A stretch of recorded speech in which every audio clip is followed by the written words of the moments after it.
మరి Telangana tourism development చేయడానికి కూడా విజయ్ దేవరకొండ రష్మిక లాంటి వాళ్ళు హైదరాబాద్లోనే పెళ్లి చేసుకుంటే బాగుండేది. అలా కాకుండా వాళ్ళు ఎక్కడికో పోయి ఉదయపూర్లో పెళ్లి చేసుకోవడం మటుకు బాగా డిసప్పాయింట్ గురి చేసింది. ఈవెన్ మనం ఇంతకుముందు గమనించినట్టయితే కొన్ని వివాహాలు కూడా నార్త్ ఇండియాలో జరిగినాయి. ఉదాహరణకి చెప్తే నాగబాబా గారి కూతురు అయినటువంటి నిహారిక మ్యారేజ్ కూడా అక్కడే జరిగింది. వాళ్ళు కొన్ని కోట్లు ఖర్చు పెట్టారు, తర్వాత కూడా డైవర్స్ అవ్వడం జరిగింది. మరి ఇప్పుడు ఇవన్నీ కూడా గమనించాల్సిన విషయం ఉంది. కాబట్టి ఇప్పుడైనా సరే విజయ్ దేవరకొండ రష్మిక లాంటి వాళ్ళు ఇప్పుడు వివాహం అని అనౌన్స్ చేశారు. మరి వాళ్ళ ఎంగేజ్మెంట్ని ఎందుకు అనౌన్స్ చేయలేదు అఫీషియల్గా? అక్కడ ఏమైనటువంటి వైరుధ్యాలు ఉన్నాయా అనేటువంటి సందేహం కూడా ఇప్పుడు అందరికి కూడా కలుగుతున్నది. ఈవెన్ రష్మిక తల్లిదండ్రులు రష్మిక పెళ్లికి ఒప్పుకున్నారా లేదా అనేది అందరికి వచ్చిన డౌటే. ఎందుకంటే రష్మిక గారి కన్యాదానం చేయాల్సింది రష్మిక తల్లిదండ్రులే కాబట్టి రష్మిక గారి కన్యాదానం రష్మిక తల్లిదండ్రులు చేస్తారా లేదా అనేదే ఫ్యాన్స్కి ఉన్నటువంటి డౌట్. ఓకే, సో జాతకాల పరంగా వెళ్తే మొన్న ఒక టెంపుల్కి వెళ్ళి వస్తుంటే చిన్న యాక్సిడెంట్ అయిందని కూడా న్యూస్ వచ్చింది. ఏమిటంటారు అంత సీక్రెట్గా అనౌన్స్ చేయాల్సిన అవసరం వచ్చిందండి? అవునండి, ఈ మధ్యకాలంలో చూసినట్టయితే విజయ్ గారికి వరుసగా కూడా ఫ్లాప్స్ వస్తున్నాయి. విజయ్ దేవరకొండ గారు చాలా ప్రయత్నం చేసినప్పటికి కూడా చాలా సినిమాలు వరుసగా ఫ్లాప్లు రావడం వల్ల ఆయన తీవ్రమైనటువంటి డిసప్పాయింట్కి లోన్ అవ్వడం జరిగింది. సో ఈ సందర్భంలో పెళ్లి చేసుకుంటే స్టార్ మారుతుంది అనే ఉద్దేశంతో విజయ్ దేవరకొండ కేవలము తన స్టార్ మారాలి అనేటువంటి ఉద్దేశంతో ఎవరైనా ప్రముఖ జ్యోతిష్యుడు ఎవరైనటువంటి సలహాలు సూచనలు ఇచ్చారు. సో 26కి విజయ్ దేవరకొండ రష్మిక పెళ్లి చేసుకోబోతున్నారని స్టోరీ పెట్టారు. అఫీషియల్ గా 7 years తర్వాత అనౌన్స్ చేశారు. ఎవరు అనౌన్స్ చేశారు? వాళ్ళిద్దరే పోస్ట్ పెట్టారు కదా, రష్మిక విడివిడిగా పెట్టారా కలిసి పెట్టారా? పెట్టారు కదా ఇద్దరు. అదేనండి, విడివిడిగా పెట్టారా కలిసి పెట్టారా? విజయ్ దేవరకొండ ఇన్స్టాగ్రామ్ లో వచ్చిందా లేదా రష్మిక దాంట్లో? ఇద్దరు దాంట్లో వచ్చిందండి. ఇద్దరు ఇన్స్టాగ్రామ్ లో పెట్టారు, స్టోరీస్ పెట్టారు. ఇద్దరు విరోష్ అని పెట్టారు. విరోష్ అని పెట్టారు. అంటే 7 years సీక్రెట్ గా వాళ్ళు ఒక లవ్ స్టోరీని వాళ్ళు ఒక రిలేషన్ లో ఉండి ఫైనల్ గా పెళ్లి చేసుకోబోతున్నారు. సో ఎలా ఉండబోతున్నారు మరి ఇంత అకస్మాత్తుగా ఎందుకు పెళ్లి చేసుకుంటున్నారు? మరి రష్మిక గారు ఆమె కెరీర్ గురించి ఏమైనా ఆలోచించారా అనేటువంటి సందేహం కూడా ఆమె ఫ్యాన్స్లో కూడా చాలా మందిలో కూడా ఉంది. రష్మిక గారు ఒక స్టార్ హీరోయిన్, ఆమె సూపర్ సక్సెస్లో ఉన్నారు.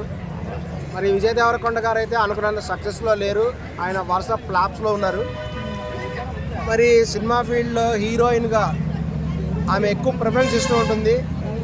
ఒకసారి ఎంగేజ్మెంట్ కూడా అయిపోయింది ఆమెకి. ఎంగేజ్మెంట్ అయితే పాత ఎంగేజ్మెంట్ని తన సినిమా ఫీల్డ్ కోసం ఎంగేజ్మెంట్ క్యాన్సిల్ చేసుకొని ఫస్ట్ పెళ్లి జరగకుండా కూడా క్యాన్సిల్ చేసుకున్నాగా ఇప్పుడు కేవలం కెరీర్ కోసం ఆ విధంగా చేసినట్టు ఆమె వేణుస్వామి దగ్గర మంచి పూజలు చేయించుకుంది, తాంత్రిక పూజలన్నీ చేయించుకొని ఒక గొప్ప స్టార్ హీరోయిన్గా ఎదిగింది ఆమె. మరి ఇంత గొప్పగా హీరోయిన్ ఎదిగినటువంటి ఆమె మరి విజయ్ దేవరకొండతో సినిమా దగ్గర నుంచి ప్రేమలో ఉందా ఫ్రెండ్షిప్లో ఉందా అని చెప్తూ ఉన్నారు. మెయిన్ ఆమె గురించి చెప్పేది ఏంటంటే ఆమె కులం గురించి చాలామంది కూడా మాట్లాడుకుంటున్నారు మొదటి నుంచి కూడా. ఎందుకంటే ఆమె కర్ణాటకలోని ఒక ప్రత్యేకమైనటువంటి కొడవ అనేటువంటి కులం. అది అంత ప్రత్యేకంగా ఎందుకు చెప్తున్నామంటే వాళ్ళకి ఒక సంఘం ఉంది. ఇదివరకు రష్మిక గారు కొన్ని సందర్భాలలో కర్ణాటక సినిమా ఇండస్ట్రీ గురించి కొన్ని కామెంట్ చేయడం ద్వారా ఆమెకి కొన్ని వార్నింగ్లు కూడా ఇవ్వడం జరిగింది. ఆ సమయంలో ఆమె కుల సంఘం వాళ్ళు ఆమెకు సపోర్ట్ ఇచ్చారు. ఈవెన్ ఉప ప్రధాని అయినటువంటి అమిత్ షా గారికి కూడా ఉత్తరం రాశారు. వాళ్ళు కుల సంఘం అంత సపోర్ట్ చేస్తున్నప్పుడు, అంత బలంగా ఉన్నప్పుడు ఆమె ఇప్పుడు వాళ్ళ అబ్బాయిని కాదని చెప్పేసి బయటకు వచ్చేసి వేరే వాళ్ళని పెళ్లి చేసుకుంటా అంటే వాళ్ళ కుల సభ్యులు ఊరుకుంటారా, వాళ్ళ కుల సంఘం వాళ్ళు ఊరుకుంటారా అనేది ఇప్పుడు $1 million క్వశ్చన్. ఓకే, అయితే రీసెంట్గా మళ్ళీ తాప్సీ పన్ను తెలుగు డైరెక్టర్స్ని ట్రోల్ చేస్తున్నట్టు ఒక ఇంటర్వ్యూలో మాట్లాడారు. అంటే తెలుగు సినిమాలతోనే ఇంట్రడ్యూస్ అయ్యారు, తెలుగు సినిమాలతోనే తను హిందీ సినిమాలకు కూడా వెళ్ళారు. అలాంటిది ఇప్పుడు ఇక్కడ అవకాశాలు తగ్గిపోయాయని మళ్ళీ తెలుగు సినిమా డైరెక్టర్స్ని కించపరుస్తున్నట్టు మాట్లాడారు. అంటే వాళ్ళు ఓన్లీ బాడీని చూపెట్టడానికే హీరోయిన్స్ని వాడతారు అన్నట్టుగా మాట్లాడారు. అవునండి, తాప్సీ గారు చాలా బాధపడుతున్నది. తెలుగు సినిమా ఇండస్ట్రీ గురించి కొన్ని కామెంట్ చేసింది.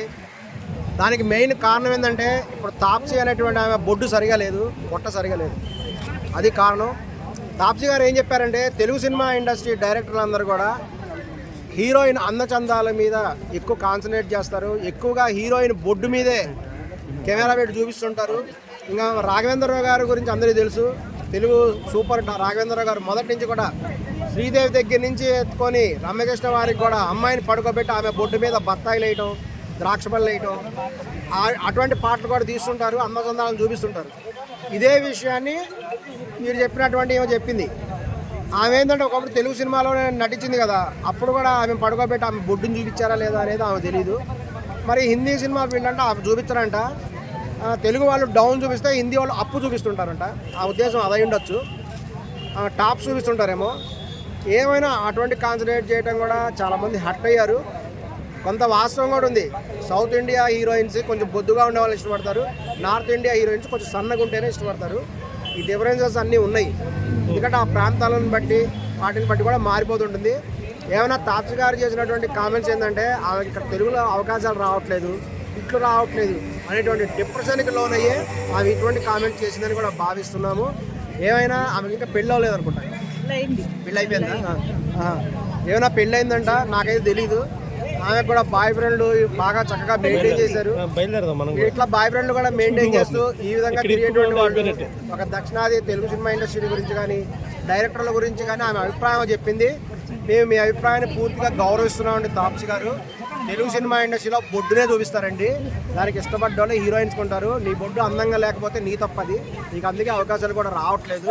నువ్వు లడ్డుగా ఫ్యాట్గా అయిపోయావు కాబట్టి తాప్సి లాంటి లడ్డోళ్ళకి తెలుగు సినిమా ఇండస్ట్రీలో ఛాన్స్ లేదు. మీరు చక్కగా కూడా నార్త్ ఇండియాలోనే యాక్టింగ్ చేసుకుంటున్నానని చెప్తున్నాను. మేకింగ్ స్టైల్లో ఇక్కడ అక్కడ ఓన్లీ స్విమ్ సూట్లో షూట్ చేయడానికి కూడా పెద్దగా ఇబ్బంది పడరు. సో మన వాళ్ళు అది ఇష్టపడరు, ఫుల్గా పూలు పెట్టాలి, శారీ కట్టాలి. అవును. సో ఆ డ్రెస్సింగ్ స్టైల్లో లోపల అంటే కనిపించాలి, ఆ ఫీల్ రావాలి అంటే అట్లాంటివి పెట్టాలి అని చెప్పేసి అదొక కారణం అంటారా? అవునండి, నార్త్ ఇండియా దానికి సౌత్ ఇండియా దానికి డిఫరెన్స్ ఉంది. అందులో సౌత్ ఇండియాలో ప్రత్యేకించి రాఘవేంద్రరావు గారు లాంటి వాళ్ళ సినిమా స్టైల్ ఇంకా డిఫరెన్స్ ఉంది. తాప్సి గారు చెప్పినట్టు మీరు రాఘవేంద్రరావు గారి సినిమాలు ఏమైనా చూసుకోండి, ఆయన ఖచ్చితంగా అమ్మాయిని పడుకోబెడతాడు, ఆమె బొడ్డు మీద ద్రాక్ష పళ్ళు వేస్తాడు, బత్తాయిలు వేస్తాడు, యాపిల్స్ వేస్తాడు, హీరో వెళ్ళి బొడ్డు మీద పెట్టి ఆ ద్రాక్షని తింటాడు. ఇవన్నీ తెలుగు సినిమా ఫీల్డ్లో కామన్ కదా, చాలా సినిమాల్లో ఏముంది అంటే చూడటానికి రిచ్ గా కూడా ఉంటాయి కదా, అది ఇబ్బంది రిచ్ గా ఉంటాయి. నాకు కావలసింది నీ దగ్గర ఉంది, ముందే తెలిసింది అనే పాటలు ఉన్నాయి కదా, ఈ పాటలన్నీ ఇందుకోసం పాడారండి బత్తాయిలు. సో ఈ పాటలు పాడడానికి కూడా కారణం అదే. కాబట్టి తెలుగు సినిమా ఇండస్ట్రీలో ఖచ్చితంగా కూడా ఈ బత్తాయిలు చూపిస్తారు, ద్రాక్ష పళ్ళు కూడా చూపిస్తారు. నార్త్ ఇండియాలో ఏంటంటే వాళ్ళ డాన్స్ టాప్స్ చెప్పిన ఏంటంటే ఆమె టాప్స్ ఎక్కువ చూపిస్తారేమో అటు సైడ్, ఇట్లా మీరు చెప్పినట్టు స్విమ్మింగ్ సూట్లో అటువంటివి చూపిస్తారేమో. అక్కడ విధానానికి డిఫరెన్స్ ఉంది, నార్త్ ఇండియా సౌత్ ఇండియాకి డిఫరెన్స్ ఉంది. ఇక్కడ కనుక బొద్దుగా ఉండేవాళ్ళు, ఒక రమ్యకృష్ణ కానీ ఒక మీనా కానీ వీళ్ళంతా హీరోయిన్స్ కూడా బొద్దుగానే ఉండేవాళ్ళు.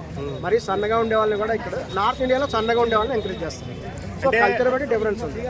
అది ఆమె క్రేజ్ తగ్గిపోయిన తర్వాత బయటికి వెళ్ళి ఒక ఇండస్ట్రీ మీద, ఆమె బతికిన ఇండస్ట్రీ మీద అట్లాంటి కామెంట్ చేయడం ఎలా చూడొచ్చు? అవునండి, తాప్సి గారు డిప్రెషన్లోనే మాట్లాడుతుంది.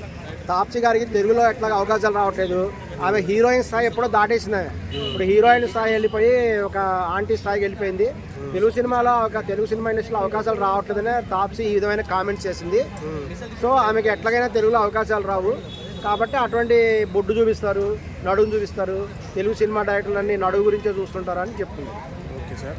అయితే విజయ్ దేవరకొండ రష్మిక పెళ్లి మీద మీరు, మీ అసోసియేషన్, మీ ఫ్యాన్స్ మొత్తం బాధపడుతున్నారో, లోపల ఏదో కుళ్ళుకుంటున్నారో అన్నట్టుగా తెలుస్తుంది. ఎంతవరకు కరెక్ట్? తెలుగు సినిమా ఇండస్ట్రీ కూడా గమనించినట్టయితే ఒక టాప్ హీరోయిన్ కనుక పెళ్లి చేసుకుంటే దాదాపు ఆమె కెరీర్ మూసినట్టే. ఎందుకంటే మీరు చాలామందిని చూడండి, ఒక సినిమాలు తగ్గిపోయి ఇంకా సినిమాలు ఇక చాలా తక్కువ అయిపోయిన సందర్భాలను పెళ్లి చేసుకుంటారు తప్ప, అగ్రెసివ్గా హీరోయిన్ ఉన్నప్పుడు పెళ్లి చేసుకున్న వాళ్ళు చాలా తక్కువ. అట్లా చేసుకునే వాళ్ళు ఒక దివ్యభారతి లాంటి వాళ్ళు పెళ్లి చేసుకున్నారు, కానీ ఆమె కెరీర్ ముగిసిపోయిన తర్వాత ఈ విధంగా జరిగిన సంఘటనలు ఎక్కువ ఉన్నాయి. రష్మిక గారు ఒక సక్సెస్ఫుల్ హీరోయిన్ కాబట్టి ఆమె సక్సెస్ఫుల్ హీరోయిన్గా ఉండాలంటే ఇప్పుడు పెళ్లి చేసుకుంటే అకస్మాత్తుగా ఆమె కెరీర్కి ఏమైనా డ్యామేజ్ అవుతామో అనేటువంటి బాధ కూడా ఆమె అభిమానులు కూడా ఉంది. అంటే మీ మేడం గారు ఇన్నర్ ఫీలింగ్ ఏంటంటే ఫీల్ అవుతున్నారు అన్నట్టు తెలిసింది. మీరు, మీ ఫ్యాన్స్, మీ అసోసియేషన్ అభిమానులు అందరూ బాధపడతారండి. అలాగే విజయ్ దేవరకొండ గారు కూడా ఇప్పుడు అకస్మాత్తుగా వాళ్ళిద్దరు ఎందుకు పెళ్లి చేసుకుంటున్నారు, ఏదైనా జాతకం కోసం, జాతకాలు ఏమైనా కలుస్తాయని ఈ టైంలో దాని గురించి పెళ్లి చేసుకుంటున్నారా, దీని వెనక ఏదైనా బలమైన కారణం ఉందా అనేటువంటిది చాలా మందికి ఉన్నటువంటి సందేహం. ఎందుకంటే ఇప్పుడు అకస్మాత్తుగా విజయ్ దేవరకొండ ఆమె పెళ్లి చేసుకోవాల్సిన అవసరం లేదు. ఈవెన్ విజయ్ దేవరకొండ తల్లిదండ్రులు ఒప్పుకున్నారా లేదా అనేది కూడా బహిరంగంగా తెలియాల్సింది. అదే కాబట్టి రష్మిక పేరెంట్స్ ఒప్పుకున్నారా లేదా అనేది ఎక్కువ ఇంపార్టెంట్. ఎందుకంటే రష్మిక తల్లిదండ్రులే కన్యాదానం చేయాల్సి ఉంటుంది కాబట్టి మరి కన్యాదానం చేస్తారా లేదా అనేటువంటి తెలియాల్సిన అవసరం ఎంతో ఉంది.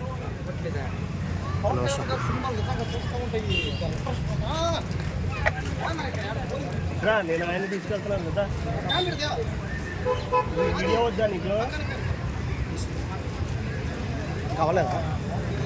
చూడండి,